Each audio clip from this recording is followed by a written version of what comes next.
दोस्तों, मैं जो कहानी आप लोगों को बताने जा रही हूँ, शायद आप कहेंगे नहीं, ऐसा संभव नहीं हो सकता। लेकिन जब आप हिमाचल प्रदेश के मंडी ज़िले में स्थित चार घाटी के लोगों से देव पशाकोट की महिमा को सुनेंगे तो आप चकित रह जाएंगे। जी हाँ दोस्तों, आपने सही सुना।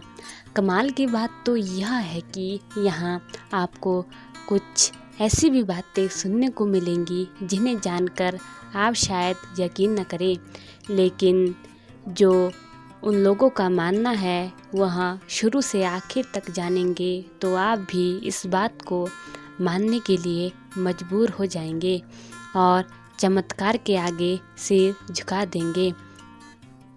तो आज आपको ले चलते हैं हिमाचल प्रदेश के मंडी जिले में स्थित चौहार घाटी में, जहाँ के प्रसिद्ध आराध्य देव श्री पशाकोट जी की महिमा से आपको आज अवगत करवाते हैं।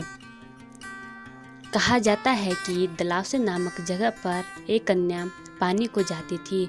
जब वह कन्या पानी को जाती थी तो उसे हर दिन वहाँ पर आवाज़ सुनाई देती थी। वहाँ पर उस कन्या को पौं पौं की आवाज़ सुनाई देती थी। जब वह कन्या देखती थी कि आवाज़ कहाँ से आ रही है तो कुछ भी दिखाई नहीं देता था।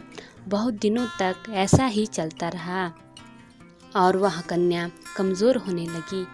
कन्या को कमज़ोर होता देखकर उसकी माँ परेशान हो गई और कन्या से कहा, बेटा आप बहुत कमज़ोर हो रहे हो, आखिर आपको कौन सी परेशानी है। तब उस कन्या ने सारी बात अपनी माँ को बताई। माँ ने विचार करने के बाद कन्या को कहा कि बेटा आप कहना पढ़ जा, पढ़ना तो तूने एक ही दिन पढ़ना, हर दिन थोड़ी ना पढ़ना। यह सुनकर वह कन्या हर दिन की तरह पानी को चली गई और उसे उस दिन भी आवाज़ सुनाई देने लगी। उस कन्या ने वही कहा जो उसकी माँ ने उस कन्या को कहने के लिए कहा था कि तालाब में से एक आकर्षक पुष्प उत्पन्न हो गया। उस पुष्प को तोड़ने के लिए कन्या तालाब के अंदर गई और दोस्तों, कहा जाता है कि देव पशाकोट उस कन्या को जल मार्ग से लेकर अपने स्थान टिक्कन में पहुंच गए, जहां पर देव पशाकोट का भव्य मंदिर भी है। कहा जाता है कि देव पशाकोट ने अपनी शक्तियों से उस कन्या के मस्तिष्क से उसके मायके की याद को हटा दिया था। 3 महीने के बाद पशाकोट देव ने उस कन्या को कहा कि मेरी जुआ देखो, और देव पशाकोट ने कहा कि जो मेरी चोटी है और चोटी में जो गांठ है उसको मत खोलना। देव पशाकोट के मना करने के बाद भी उस कन्या ने चोटी की गांठ को खोल दिया। गांठ खुलते ही उस कन्या को अपना मायका याद आ गया और उस कन्या ने मायके जाने की रट लगाना आरंभ कर दी। देव पशाकोट ने कहा कि मैंने आपको मना किया था, फिर भी आपने गांठ को खोल दिया।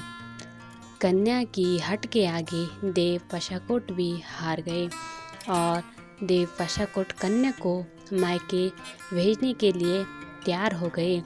उस समय की रिवाज थी कि शादीशुदा लड़की जब मायके पहली बार आती है तो खाली हाथ नहीं आती। पशाकोट देव ने उस कन्या को रेत भर कर दी और कन्या को कहा कि इसको रास्ते में मत खोलना, अपने मायके जाकर ही इस गांठ को खोलना। कन्या वहां से अपने मायके की ओर चल पड़ी। रास्ते में कन्या को जानने की इच्छा हुई कि आखिर उसके मायके वालों के लिए क्या उपहार भेजा गया है। कन्या ने रास्ते में उस गांठ को खोल दिया और उपहार को देखने लगी। हैरानी की बात तो यह है दोस्तों, कन्या देखकर हैरान थी कि ये रेत है।